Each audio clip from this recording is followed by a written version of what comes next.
எங்காலு வெயில்ல செருப்பு குளிரூட்டப்பட்ட ஏசி அறையில் இருக்கு.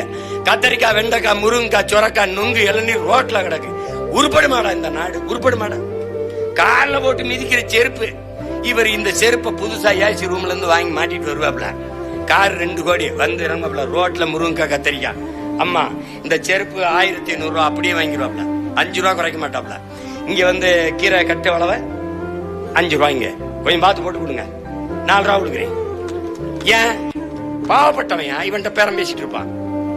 பேரம் பேசி வாங்கி இந்த கத்தரிக்காயை வாங்கி கார்ல ஏறி போவாப்ல. போய் வாசப்படியில 5000 வாங்கினார்ல செருப்பு, அதை வாசல்ல விட்டுருவாப்ல. இந்த ரோட்ல கிடந்துச்சு இல்ல, இதை அங்க உண்டி சமையலர் உண்டி கழுவி சாப்பிட்டு உள்ள போட்டு வயிறு வாழ்வாப்ல. எப்படி எதியில கிடக்க வேண்டியது குளிரூட்டப்பட்டதுல குளிர் அங்க இருக்க வேண்டிய இடத்து ரோட்ல கிடக்குது. அப்படித்தான் உழைக்கும் மக்கள் எல்லாம், வேளாண் பெருங்குடி மக்கள் எல்லாம் ரோட்ல கிடக்குறான்.